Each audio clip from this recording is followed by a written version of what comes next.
Welcome to the Skeptic Zone, the podcast from Australia for science and reason.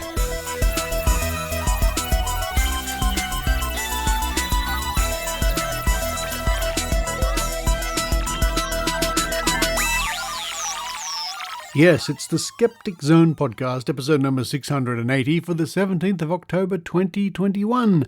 Richard Saunders here, coming to you from Sydney, Australia.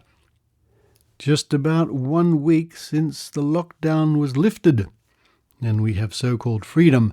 And so far, it's encouraging. The numbers of infections, reported infections, haven't gone up just yet. We'll have to give it another week or two to see how that really goes. But just yesterday, the government announced that this state had reached 80% double vaxxed. So that's not a bad thing.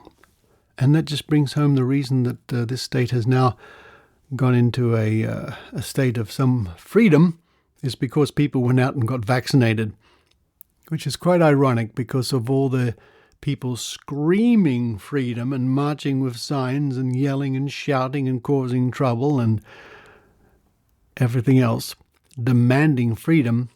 Well, all they had to do was go to the vaccination clinic and roll up their sleeves, and freedom would have come that little bit quicker for them. But what's coming up on today's show? We have part one of a two-part interview with Dr. Karl Kruszelnicki. And you never know what you're going to get with Dr. Karl. I've known Karl now for many years. Always a pleasure to catch up with Australia's foremost science communicator.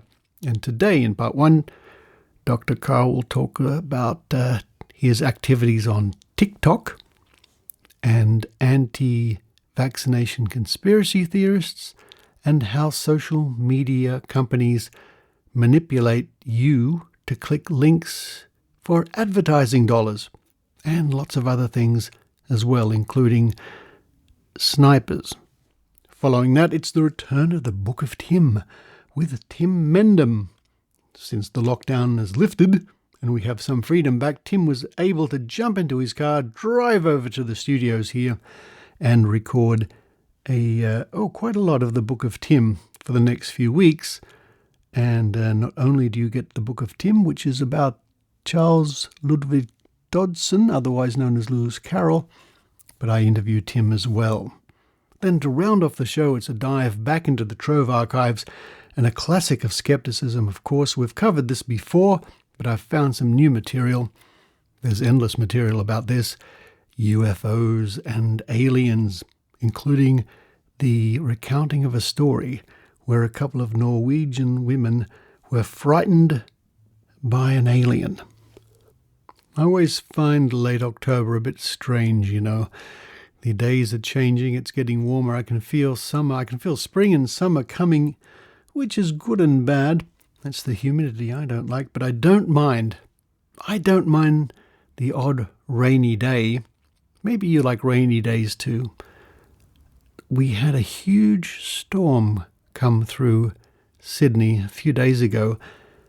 It was one of those monumental once or twice a year storms, and I ran out with my recorder, and this is what I recorded.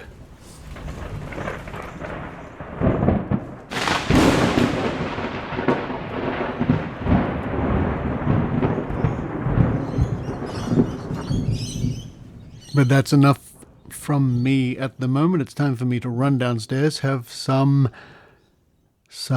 chicken and cauliflower soup with a bit of pumpkin.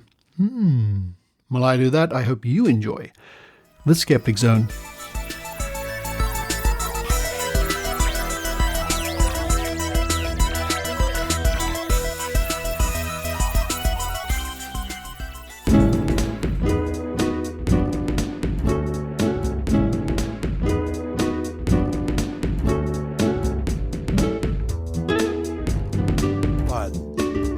By the way, in sniper work, the way they do it when they're shooting through glass is that they have two snipers. Yeah.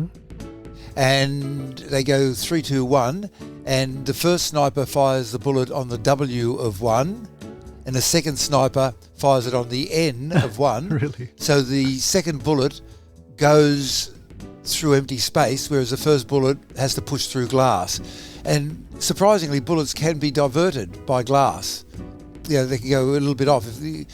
So that's how they do it. So there you are. That's my little story about snipers and the W of 1. Okay. So the first bullet does the shattering and any deflection is accounted for. Then the second bullet has a clean space to travel through. Yeah. Usually the first bullet would, in most cases, just go straight through the glass and hit the victim. Yeah. But occasionally the glass can deflect it. Yeah. Where on earth did you pick up that little tidbit from? I was doing a story on snipers about 15 books ago, and I got deep into the whole sniper ethos, and then ended up in some pages where some ex-snipers were talking about their work and how they were doing it, and talking about great and snipers in history. By the way, for those who are not entirely up to date, a sniper is somebody who has a long-range rifle, and something like the Browning 50 caliber can punch a bullet 3 kilometres, and at that 50 caliber, and at that range you can punch a hole through a brick wall. Wow, 3 kilometres. 3 kilometres. But the wind can, just a gentle wind can push it off. So they have a little anemometer with them. And by the way, the word anemometer, that's one of those things with the 4 spinning cups. It gets its name from animus, meaning life. And so it spins, it shows you the life of the wind. Wow. And another interesting fact about bullets, which I heard about, and then I saw on the TV program Mythbusters, if when somebody fires a bullet from a gun and somebody drops a bullet at the same location straight down, they both hit the ground at the same time because of the effects of gravity. Yeah, isn't physics wonderful? Folks, we could go on and on like this all day. I'm with Dr. Karl Kruszelnicki.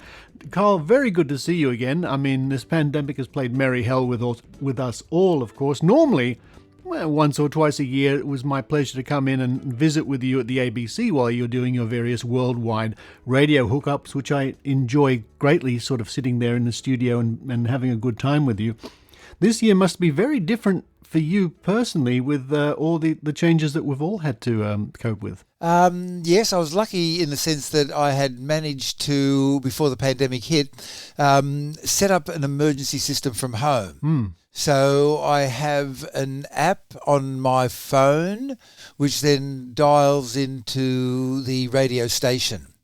The trouble with having the app on the phone is that if you're going to dial into the radio station, you're going to do that via the internet. If it's a phone, it's going to do it via Wi-Fi. Yeah. And Wi-Fi, unfortunately, every 5-10 minutes logs into the base station and says, "Hi, I'm Carl's phone." And the base station says, "Yeah, I see your Carl's phone, hello." And during that time, you lose signal for a bit. So I had to buy an adapter for $150 that would let me put Ethernet cable straight into the phone. Really? So now I've got so now I've got, the app exists only for the phone. So now I've got myself a robust system. But then to keep the phone charged, I was just charging it with a little battery eliminator thing, and then I was going through with the ABC people, and they said, "Look, I think I can hear a bit of a hum," and so I end up going for an external battery, right, to keep the phone alive during a whole day's work, and then the signal goes in over the internet, and I had it all set up beforehand, and luckily for me, when the pandemic hit, I was able to transition into doing that permanently with very little mucking around, whereas other people have to go into the whole, I have to buy a mixing desk. How do I set up the mix -1? Where do I get a microphone from? I'd already gone through that in advance. How about you? How did things affect you during the pandemic, professionally, with regard to recording and so forth? Not a great deal, as a matter of fact, because I've been using the little home studio here for well over a decade. And I know you're familiar with some of the equipment I use, including the Zoom H6 handy recorder, which has all sorts of XLR inputs, and I can adjust the levels. That's what I'm using at the moment. And we're hooking up via the Zoom video conferencing system, which is different from the Zoom handy recorders. They both have the same name, yes. ZOOM, yes. But one is a bunch of little handheld digital recorders that can record either 2, 4, 5 or 6 channels or whatever. Yep. And the other one refers to the video conferencing application. Yeah. Now, seeing as how we're not talking about anything, can I just get my little whinge off the chest? Yeah. Here it comes. Mate, what's with these people who just position their camera so that there's a bright window behind them and they're in silhouette. And when you say, I can't see your face, they say, must be the window behind me. Yeah. And we've been doing video conferencing for the last year. We're going to be doing it for the rest of our lives. Don't you realise that you get a light and you put it on a face? They said, well, I haven't got a light. And I said, you can buy one for money. Yes. And well, look, I mean, I know you can see, the listeners can't see what I'm doing, but I'm just showing Dr. Karl my little desk light here, which is a ring light. There we are. $10. $10. Okay, yeah. So for the audience, I'll give you the 3 laws of lighting. And here they are in 3 words. Back, spot, fill. Back, spot, Back, fill. spot, fill. There's a comma in between one. Right. Each one. So back, you've got some sort of backlight, which gives you a bit of a glow around your hair. And if you get a wind machine going at the same time, you can act as though you're riding on a horse at high speed, right? So that you have a bit of a backlight or some sort of, you do have some lighting behind you, not zero, but just a little bit. And then you have a spotlight on your face, and the ring lights are really good. And for $50, it's amazing. You can buy a light which is a ring light, a big diffused ring light, and it's variable in brightness with a knob, and variable in colour temperature with a knob, and it's got a tripod, and it's $50. Oh my God, what's not to like? And people say, how do I adjust the light on my face? You go and buy a light. You do. Okay, I got the widge off my chest. Anyway, and then you got the backlight, you got the spotlight, and you got 2 little fills, maybe one off to the left, one off to the right. And here's some advice: get the ones that they don't have to be powerful, but just get the ones that are rechargeable via USB. So each time you've used one for a session, if it's got a battery in it, you just charge it up again. The trouble with the battery ones is that sometimes they can cause a rolling image, which is far too much technical detail for the audience to know about, so we should maybe drop this. Because what happens is that if you've got one that's powered off the mains, the light is on. It's just on.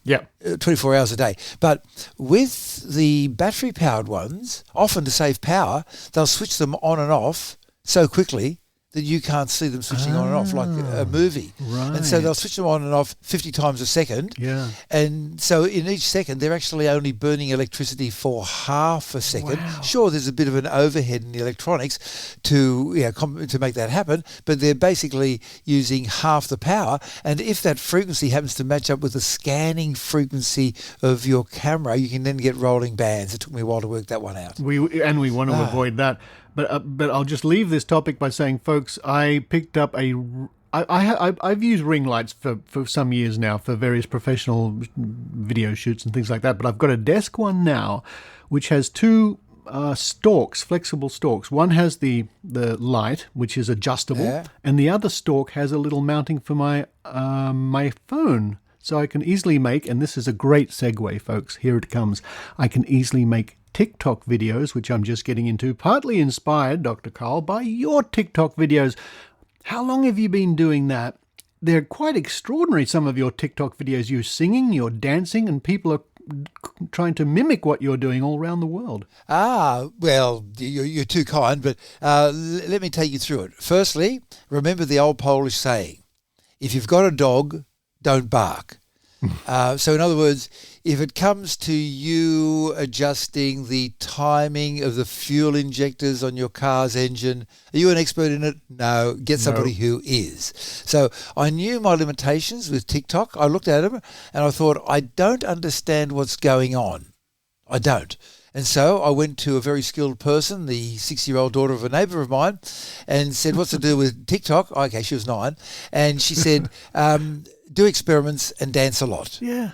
And I took that on board. Wow. And what that meant was that I knew I was out of my depth. So then I hired for money because, by the way, it says this over and over and over again in the Christian Bible, and I'm pretty sure it says it in most other religious texts, that the labourer is worthy of their hire. If you're going to get somebody to do something for you, none of this, hey, you can be an intern for me and you'll get really good experience. Give them money, right?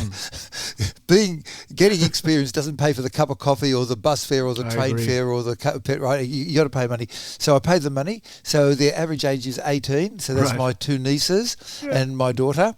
And they then took over the production. I am basically the warm prop. I taught them a bit about the importance of the lighting and the microphone, but they had the presentation. So I'm going to say two words to you, and tell me if you understand not their literal meaning, but their current social meaning. And here are the two words: rare aesthetic. No idea is your answer. Correct? No idea. In current terms, you tell me. That's good. That's good, because that's what I like about scientists. There's none of this, I might have heard of it. It's got no idea, tell me. So basically, when you look at the TikToks, you just look at them superficially and you think that people are just miming. But no, they're trying to pick up the entire vibe of that time, reinterpreted through them into a modern era. And that is the significance of the two words rare aesthetic, right? And I had no idea of that. So, and that's the significance of the words rare aesthetic. And so on one occasion, they got me to do a video which is entitled Rare Aesthetic, which is on my TikTok feed. And basically, I stand in front of a mirror, I put a hat on, I vanish behind the hat, there's a close-up of my shoes with the words Karl on it, and then I'm out, and that got 600,000 views. What? Now, the content was... As a science producer, the content was zero. Yeah. But the presentation was right. So what you've got to do is get those people, that is to say the people who are under the age of 25, to be involved.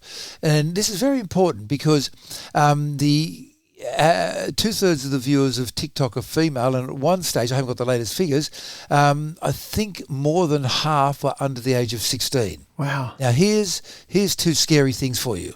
In one small study, of people aged 9 to 17, 90% were told lies about the COVID disease in their first 35 minutes on TikTok. 90% were told lies on TikTok, and then 2/3 were told lies about the vaccine. And then other studies looking at, say, 1,000 people, females in Australia, found pretty similar results, but because they were spread across a whole bunch of different social media platforms, they were getting told lies not just about COVID, but also about global warming, Right. Black Lives Matter, the whole thing. Yeah. And so then that raises in one's head, in my head, it raised the simple old sentence from the past, which is that for evil to triumph, all that is needed is that good people do nothing. Yes. That's right. That's an old expression, and we've certainly heard it. Yeah. So that's why I had to get into TikTok, you see. I had to get into TikTok to give them an alternative and different voice, which, by the way, happened to be correct. Because if you go into TikTok the first couple of times and you're 10 years old, if you're 10 years old, you haven't had what I've had, which is the benefits of 12 years of medical training. Mm-hmm. Yeah. Right? So 6 years going through the formal university education and then 6 years in the hospital system. They've got virtually no health education. And if people say, hey, the vaccine attacks your proteins that you need to be able to have a pregnancy, and therefore the vaccine makes you infertile, and Nicki Minaj was right. Well, so that's why I went on to it. Yeah. Well, I mean, you make a very good point, of course, but it's not just the younger generation. It's can influence, these sort of things can influence many generations, which brings us to another point in general, which is the COVID misinformation, which has been extraordinary. Now, you know very well the skeptical movement has been fighting the anti-vaccination misinformation for years and years and years and years. But this situation over the last couple of years has really brought these people to the fore, and the way they can, for lack of a better word, or maybe it's a good analogy, infect a lot of the population with misinformation. And I know that you've been doing a lot of that sort of fighting yourself against misinformation on TikTok. Yeah, so I've done it on ABC Radio, in my podcasts, on Twitter and on TikTok.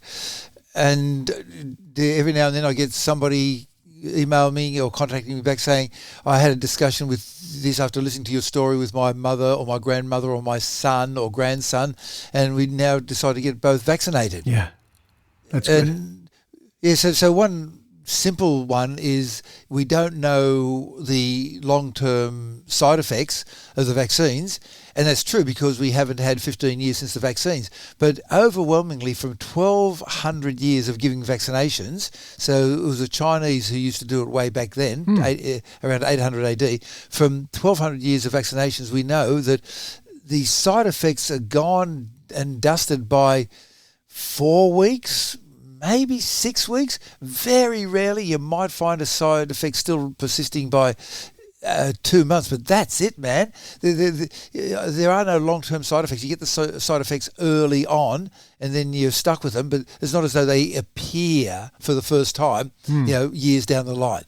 And people keep on bringing that up as an issue, and then that ties into the whole sovereignty issue, where I'm a sovereign citizen, don't have to do anything anybody else does, and then tie that in with a few lies and a bit of QAnon, and there you are. They throw in the word sheeple, and you got yourself a good conspiracy theory. Oh, it's amazing, and I think it's going to result in many academic papers about this particular period in history and the influence of these people. And you're right, they throw around the word sheeple. We're all the sheeple.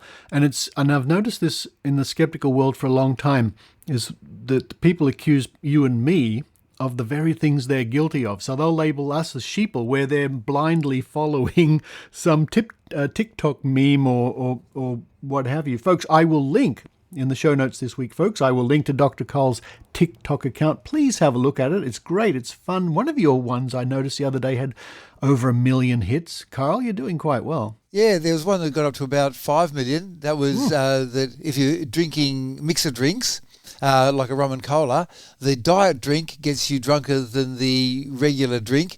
And that led into all sorts of little wormholes. It's amazing what gets attention. I've noticed on my Twitter feed that when I talk about something that upsets people, that there'll be rolling waves of Twitter links attacking me, sometimes hundreds in an hour, following the rising sunset across the USA. Really? Yeah. And so little robot farms of people have been alerted to wake up and go and start attacking me. Wow. I think a large part of the disinformation comes from the social media, and it wasn't done deliberately, but it just sort of grew by itself and took off. So I'd recommend this big fat book to read, The Age of Surveillance Capitalism by Shoshana Zuboff. Yes. That's a big fat book. It'll take you a long time to read. And she points out how they're making lots of money out of us, the social media companies. The system by James Ball goes into more detail, and he, for example, points out that they make a huge amount of money out of advertising. So in the last quarter of 2018, Facebook, it says in this book, The System by James Ball on page 117, it says Facebook had revenues of 16.9 billion. That's not bad for a quarter of a year. 16.6 came from advertising. What? Yep, and Google was sort of double that. And then finally there's this book here, Stolen Focus, by Johan, John Harry, and I'll put it all together. Okay, now the first thing, we've ended up in a situation where it makes sense to tell lies on the internet because because Google, Facebook, etc. will make money out of it. And it goes like this. Each time you click on a link to, you're buying sheets, for example, and you see one that looks interesting, each time you click on the link, in that 100th of a second or so before that page starts loading, all of your details, and this happens to every human on Earth who goes onto the web to do stuff, all of your details, typically 4 or 5 gigabytes, is known to about 100 or so advertisers, and they then bid for the right to put the ads on the next homepage you go to. Wow. And for you and me, they'll pay between 1 and 5 cents. But if you're somebody important like a financial executive, they'll pay up to 20 cents. And in most cases, you'll just go looking for the sheets again on your second page and your third page, and you won't notice the advertisements. But besides the advertisements, they also put up their little sidebars, such as the Earth is really flat, or the United States military have photos or movies of UFOs, or the COVID vaccine has 5G chips in it. And if you click on one of those, what happens is that each time you click, you're going to give 1 to 5 cents. So the advertisers pay that to Google or Facebook, right? And here's an interesting thing. Google and Facebook have no real responsibility to us because we're not their customer. And they have no real responsibility to the people selling the sheets.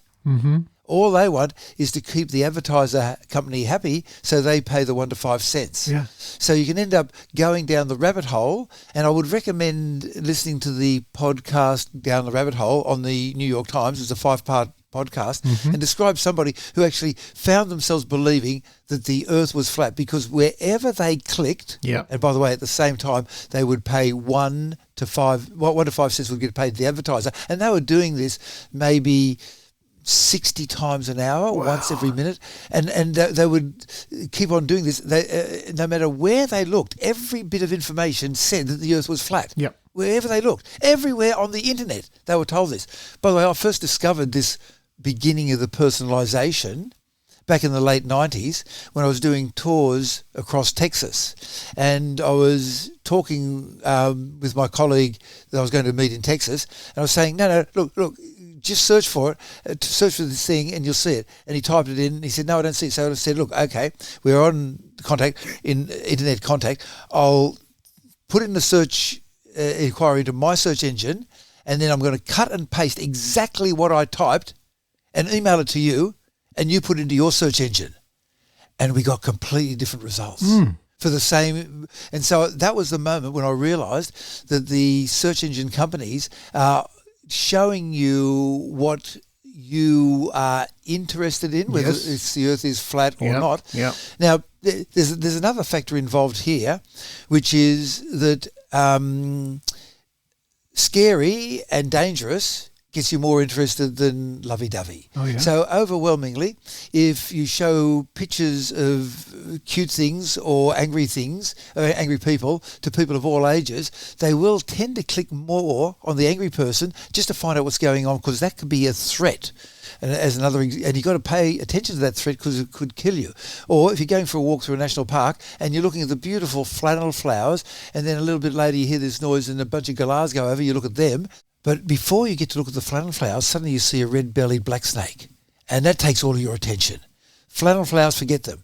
The galahs go over, forget them. You're just concentrating, thinking, this thing can kill me, and you're in a state of hypervigilance. And this happens when you're being shown scary stuff like the world is flat and the world is being run by the dark forces, the deep web that is going to, that actually are people who are satanic, pedophilic, shape-changing reptiles from the planet Zog. And so then you go into a state of hypervigilance where all your attention is on that, and blow me down, 5 hours later you come out. And the sun has gone down and 5 hours have just gone. And in that 5 hours, roughly once a minute, you have generated 1 to 5 cents for the social media companies. Their only interest is getting that 1 to 5 cents. Now, they didn't mean to start off by saying, look, if we tell lots of lies about things, we'll get wealthy. They had no idea that that's the way that the human nature and the changing environment would happen. And in the book, the Stolen Focus book, he suggests a change in the model, that we don't let the social media companies do whatever they want. For example, in our society, if you want to go out into the main street of your local suburb and start selling automatic rifles and cyanide to anybody who wants to kill somebody else, the society will stop you from doing that in Australia. And if you drive in a car, you have to have a license to show that you can do it. So there are limitations on our behaviour. And I'm not allowed to go out and kill you. That's a limitation on my behaviour. So there should be, now that we know that social media has been doing this. We now need to regulate social media, and maybe the trick would be to force them by government regulation, and this is what is suggested in the book Stolen Focus, that their customers are you and me. That we each have to pay a small subscription fee, the advertisers are not in the loop, and that way we change the system, and ultimately we reduce the destruction of our society. Because if you read the, not the cryptography money ones, but rather the military force intelligence discussions of what's happening with our society and the social media, the majority of certain social media platforms are funded from what they call hostile actors, which is their jargon for foreign countries that are not Australia, America, etc., etc., etc. Well, Dr. Karl, I could talk about this with you for weeks and weeks and weeks. Why don't we do that? Why don't we end this for this week now? And hopefully you can join us next week and we can talk about some more. You got a date, mate.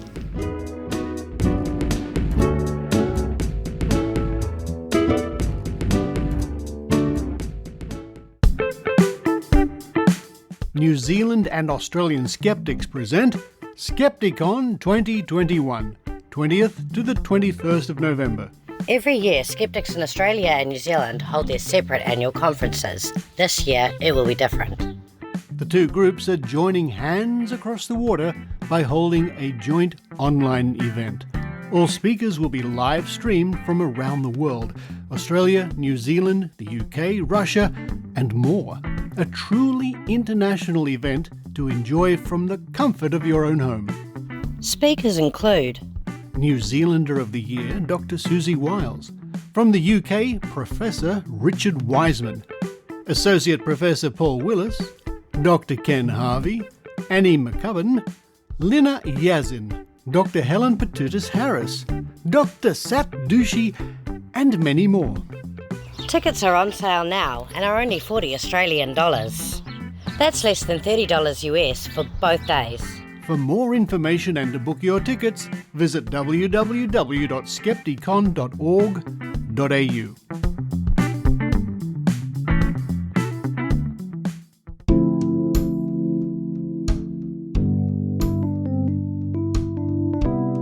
And now, a reading from the Book of Tim with Tim Mendham.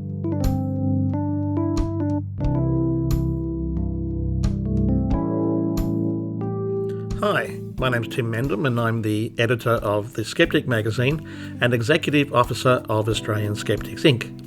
And today I'll be reading you an article from The Skeptic way back from September 2012, which is volume 32, number 3. And this is our section that we call What Goes Around, based on the principle that you start with a bit of information, work your way through a lot of connections and come back to where you started from. And this one is about seekers after fantasy, truth and recreation. And we start with Charles Lutwidge Dodgson, 1832 to 1898, better known as Lewis Carroll. He was an author, mathematician, logician, Anglican deacon and photographer. His most famous writings, of course, are the fantasy works Alice's Adventures in Wonderland, Through the Looking Glass, The Hunting of the Snark and Jabberwocky.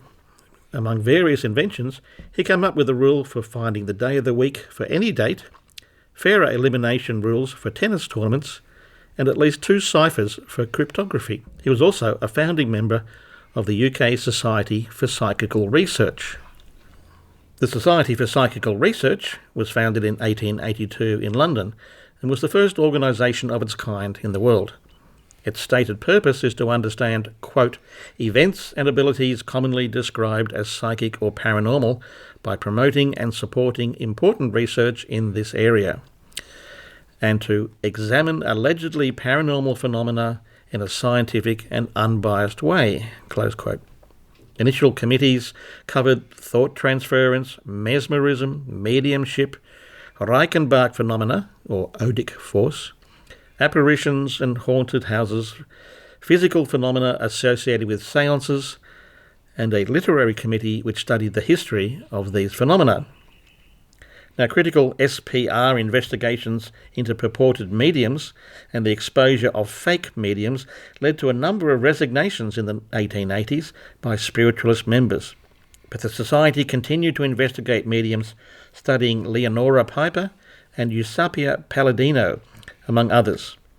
In 1885, Richard Hodgson's report on Theosophical Phenomena expressed the opinion that the founder of the Theosophical Society, Helena Petrova Blavatsky, was, quote, neither the mouthpiece of hidden seers nor a mere vulgar adventuress. We think she has achieved title to permanent remembrance as one of the most accomplished, ingenious and interesting impostors in history. Now, Helena Blavatsky, actually born Helena Gann, 1831 to 1891, was co-founder of a research and publishing institute called the Theosophical Society, which actually still exists. She saw herself as a missionary of ancient knowledge. Her interests included a range of spiritualist aspects, including an absolute truth, reincarnation, karma, Atlantis and Lemuria. She once wrote that, quote, mankind did not issue from one solitary couple, nor was there ever a first man, whether Adam or Yim. Once that both creation ex nihilo, an absurdity, and a superhuman creator or creators, a fact, are made away with by science, polygenism, which is multiple sources for humanity, presents no more difficulties or inconveniences, rather fewer, from a scientific point of view, than monogenism does. And of course, monogenism is starting from one entity, as in Adam or Eve. Creation ex nihilo is a central tenet of creationism or intelligent design, using the Bible as a prime source of scientific truth. Organisations that have expressed formal criticism, if not absolute dismissal, of creationism include the US National Academy of Sciences, the American Association for the Advancement of Science, the UK Royal Society, the US National Science Teachers Association, the National Centre for Science Education, the American Association of Physics Teachers, the American Astronomical Society, the American Geophysical Union, the American Chemical Society, the American Physical Society, and PSYCOP. PSYCOP, the Committee for the Scientific Investigation of Claims of the Paranormal, now shortened to Committee for Scientific Inquiry, was officially launched by philosophy professor Paul Kurtz at a specially convened conference of the American Humanist Association in 1976. Among its founding members were Kurtz, James Randi, Ray Hyman, Marcello Truzzi, and Martin Gardner. Gardner was especially known as a writer on recreational mathematics, though he had no qualifications in mathematics beyond high school. He is also known as an annotator of several books that he found sort of frightening when he was young. And those books are Lewis Carroll's Alice's Adventures in Wonderland, Through the Looking Glass, and The Hunting of the Snark, which brings us back to Charles Lutwidge Dodgson, one of the founders of the Society for Psychical Research. And that's What Goes Around from the Skeptic magazine, September 2012, volume 32, number 3. And you can download that issue of the magazine, and in fact most issues of the magazine, for free from our website, skeptics.com.au.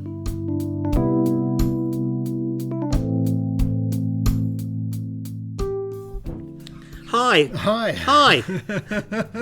No, you go first. But you don't have to lean in. You can, I don't have to lean in? Just where you were. Oh, just where I was. Yeah. Hi. Oh, sorry. I'm in the portable Skeptic Zone studio. It's the two of us are, actually. It's a bit cosy. It is. And it's working well. Tim, you've just did, 6 weeks, 7, 8, 10, 12, a year's worth of the Book of Tim. Absolutely, yes. And it's well worth it, too. Well worth it. I'm a bit tired, but it's well worth it. Coming up, you can expect to listen to stories about the Loch Ness Monster and Star Trek. Star Trek, always good. Not Loch Ness Monster and Star Trek. They're two separate stories. Yeah. Although, have they covered Star Trek? They covered whales in Star Trek movies. You know what? I don't think they covered the Loch Ness Monster, but Scotty was Scottish, wasn't he? He was Scottish, yes. Mainly because all engineers are Scottish, as we know. But and he couldn't get it any faster. No, because you kind of changed a lot of physics. A good man was Scotty.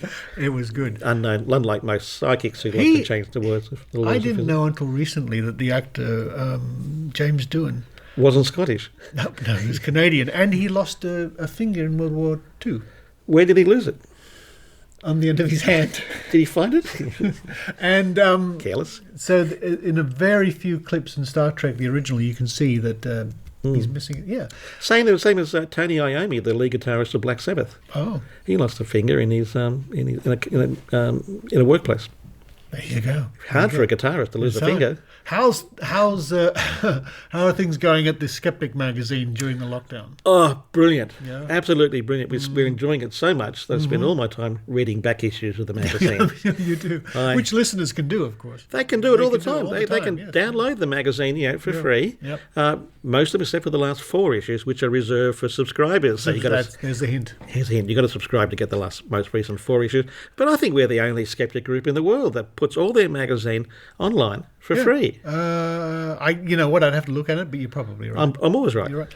Yeah. There's thousands of articles and reports and things to read online, but the last 2 years have been a bit strange because normally I'm out and about looking at things to do investigations, or we might both be doing something like that, going to conventions, even psychic conventions, which you and I have been to before. Absolutely, yes. And I can hope that next year is going to be a different story. So that means the last 2 years have had less of your articles in the magazine, which is probably not a bad thing. Not a bad thing. But next issue... there's a bird. It doesn't matter. The birds can sing out the window. Next issue will be the... That's your fan club, isn't it? All those birds outside. That is. They're twits. Next issue, we will be publishing the findings of the Great Australian Psychic Prediction Project. This is actually something pretty exciting, actually. This is a major project looking at 20 years of psychics predictions, over 3,000, almost 4,000 of them. Almost 4,000, yeah. It's been a major work by Richard, who's devoted all of his childhood to doing this. Every day. And it is something to really look forward to. And you might be surprised by the results, but you'll have to read. You'll have to read them, listeners. You'll have to wait till they are published and you can find out how your favourite psychic scored. And there's quite a few of them. There's quite a few. There's 207, roughly. Roughly. That's a rough number, 207. There are 207 rough psychics. I think that's roughly 210, but we'll sort of... more or less. And it's interesting to see... The rule of thumb is the more information... Don't give it away. ...we could gather... Oh, yes, you'll have to read it for yourself. That's right, yes. But there are some very interesting results, some very exciting results. But it's a whopper of a... It's a whopper of a research project. It's huge. It's really impressive. Yeah. It takes up virtually all the magazine. Yeah. But it's been well worth reading, actually. And what I've read of it so far is I'm very impressed. Yeah, well, I can't wait to bet on the next Melbourne Cup based on what I've been reading. And if he's as accurate as the psychics, he'll be rich. And we're looking forward to the online convention, of course. Skepticon 2021, Australian and New Zealand joint convention. And that'll be an online convention, so anybody in the world can attend for a very, very low price. And actually, Richard will be presenting a summarised version. Yes, an overview of the an underview. An underview. Yes. The tickets are very cheap. I mean, if you're in Australia, they're only $40, and New Zealand, it's $41 or something like that. Because it's equivalent thereof. Yeah, the equivalent thereof. But for US listeners, if you want to attend the Australian Skeptics and New Zealand Skeptics Convention, it's less than $30. And for English, it's probably just over £20. Or 3p, depending on what's Or happening. if you're Euro people, it's probably about €30. Is it? Something like that. I'll have to look at the convention. It's not much. I have to call my accountant. Yes, it's not much. If you're in India, I've got no idea. Sorry. We can ask our friend. Or Vietnam. It's how many dongs is it? But anyway, it's the 20th to the 21st of November. Full range of international and local speakers from both Australia and New Zealand, the UK, Russia. We've got an excellent speaker from Russia who was a bit of an expert at debunking myths, and he's part of the Russian Institute of Scientific Research, and whatever it's called. So get your tickets now at skepticon.org.au. That's the ticket, folks. You know you should. You know you should. Tim, let's run down the street and go to the club at the end of the street because it's open again. Oh, excellent. And we can have, for the first time in months, a hamburger and chips or something. I think your goose is cooked. We should do that. Thank you, Tim. My pleasure.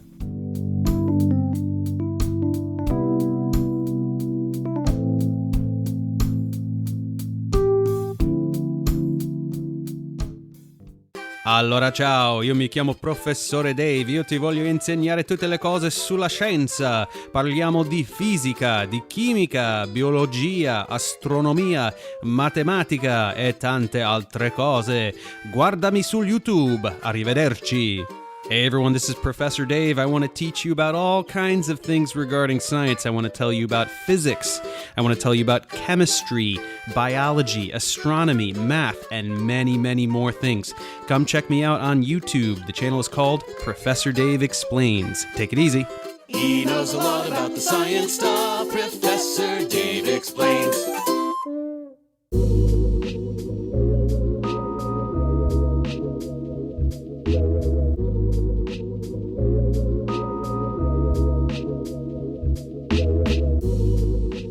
Now it's time once again to dive into the Trove, the treasure trove of digitised newspapers, periodicals, gazettes, magazines, and so on, stored at the National Library of Australia and of course available online no matter where you are in the world at trove.nla.gov.au. And I thought we would revisit a classic of skepticism, a classic. One of the reasons I got interested in the whole skeptical field, UFOs. Now, I think this is the second time I've looked into this subject, although this time in the search field, I not only put the word UFO, I also put the word alien. And many returns come to us from the Canberra Times, so we'll start there on the 9th of September in 1991. A UFO expert hopes she's wrong. Sydney. The British author of 14 books on unidentified flying objects hopes aliens do not exist. If extraterrestrials existed, people had no more control over their future than animals, Jenny Randles said after addressing Australia's first International Unidentified Flying Object Conference at the weekend.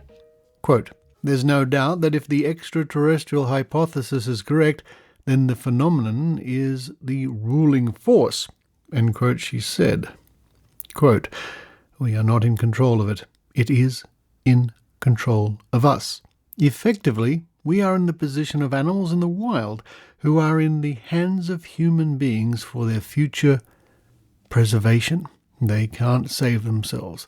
If they get wiped out, they get wiped out because of things we do, maybe not even intentionally. Consequently, other intelligence could effectively do really bad things to the human race, either consciously or unconsciously. It is beyond us. It is at the level of indifference from us as we are from the animal kingdom. And that is what's frightening," end quote.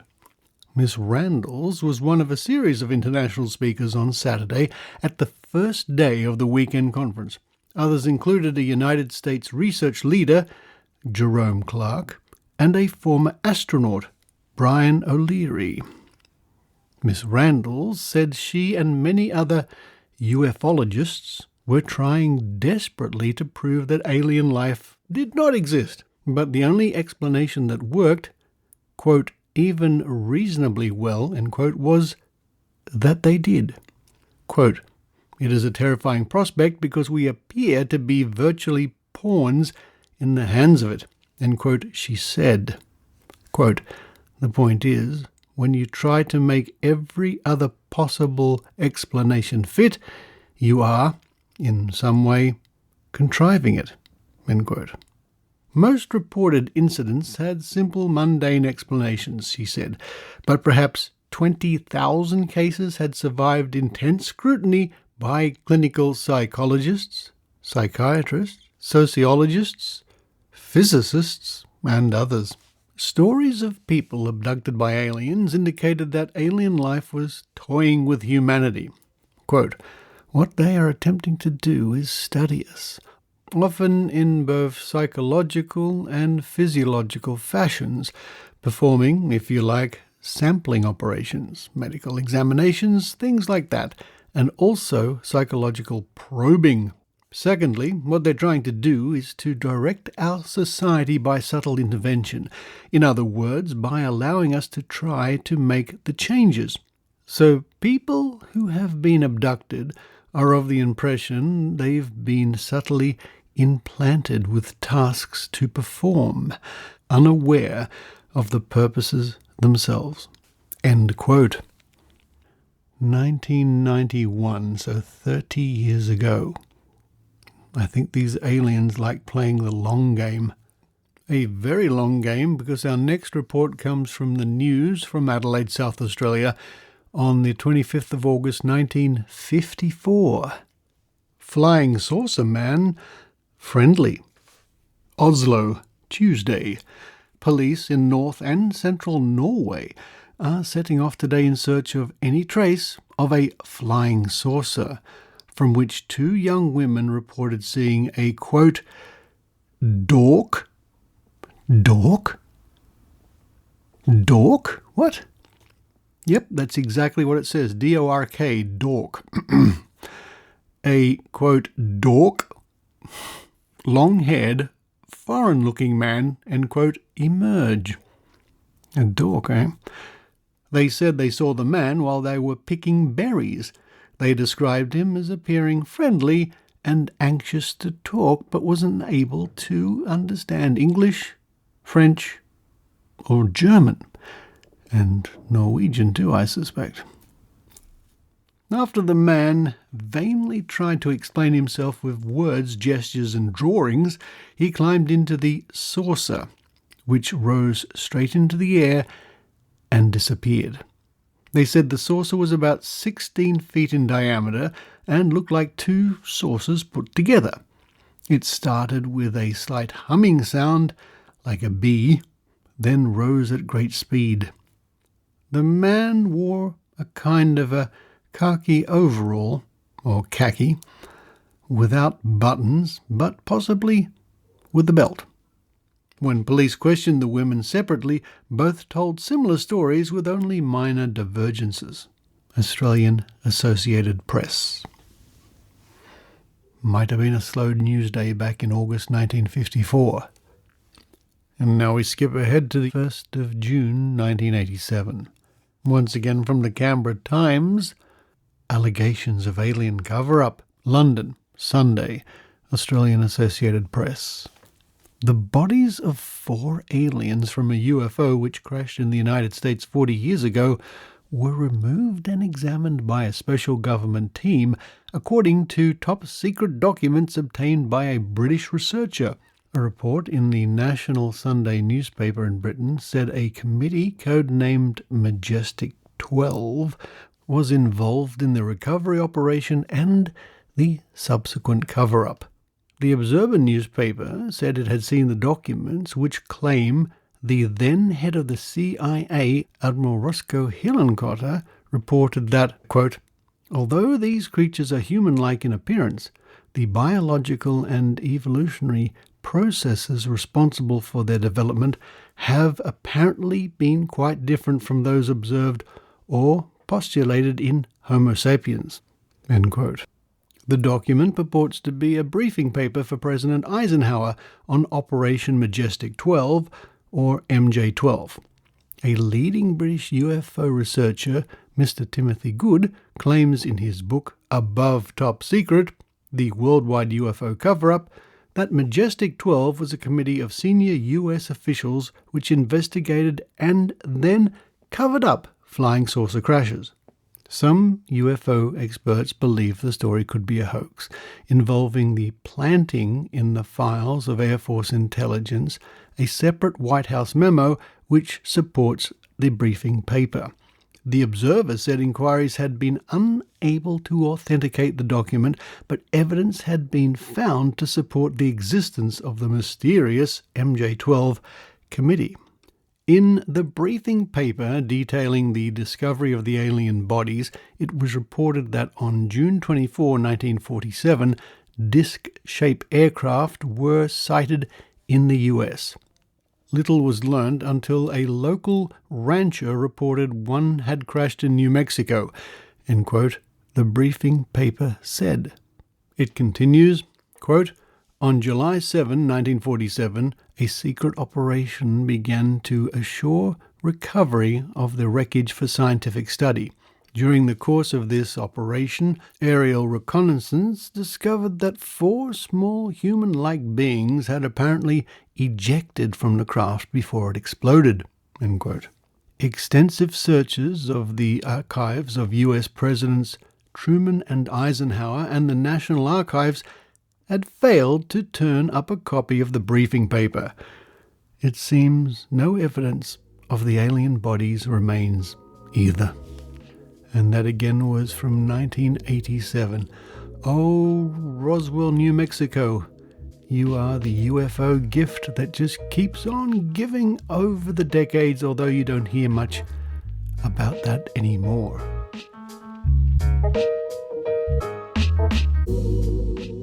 Majestic 12, also known as MJ12 for short, is a purported organization that appears in UFO conspiracy theories. The organization is claimed to be the code name of an alleged secret committee of scientists, military leaders, and government officials formed in 1947 by an executive order by US President Harry S. Truman to facilitate recovery and investigation of alien spacecraft. The concept originated in a series of supposedly leaked secret government documents first circulated by ufologists in 1984. Upon examination, the Federal Bureau of Investigation, FBI, declared the documents to be completely bogus, and many ufologists consider them to be an elaborate hoax. Majestic 12 remains popular among some UFO conspiracy theorists, and the concept has appeared in popular culture, including television, film, and literature. But there, I think we'll leave the UFOs for this week. I wonder what happened in Norway in 1954. Those women picking berries, frightened by a dork. And you too can be frightened by a dork, UFOs and all sorts of things by visiting Trove at trove.nla.gov.au, searching the archives of Australian newspapers, and you never know what you will find.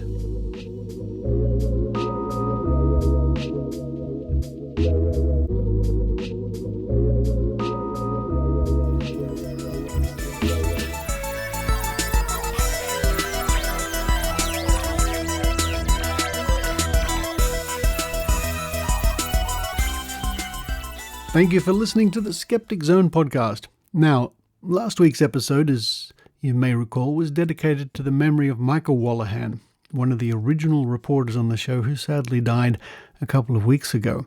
And a few days ago I went to Michael's funeral. It was a very moving funeral. And it was interesting because Michael was a huge science fiction fan. And even William Shatner got a mention at Michael's funeral because Michael would have got a big kick out of the fact that William Shatner went into space. And on the little order of service handed out at Michael's funeral was the following line: "May his spirit reside somewhere in space, the final frontier, upon the voyage of the Starship Enterprise, where it may go to where no man has boldly gone before." I thought that was just really touching, knowing Michael. Farewell, and thank you again, Michael. Another big thank you to those people who contribute to the show via Patreon or PayPal at skepticzone.tv. Your monthly contributions mean the show keeps going, and thank you to those people who occasionally chip in, because you can chip in, and that certainly does help the show as well. If it wasn't for people like you, people who contribute, there would be no Skeptic Zone. Coming up on next week's show, more Book of Tim and part 2 of our interview with Dr. Karl Kruszelnicki. And as we were chatting, it occurred to me that Dr. Karl and I, quite independently of each other, have reasonably similar setups for our home studios. That's quite interesting.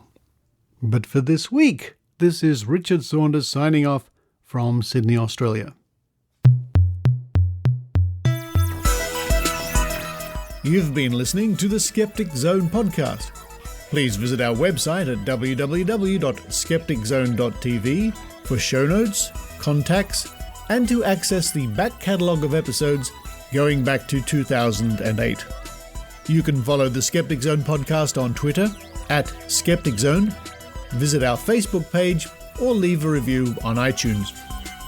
You can also support the Skeptic Zone via Patreon or PayPal. The Skeptic Zone podcast is an independent production. The views and opinions expressed on the Skeptic Zone are not necessarily those of Australian Skeptics or any other skeptical organisation.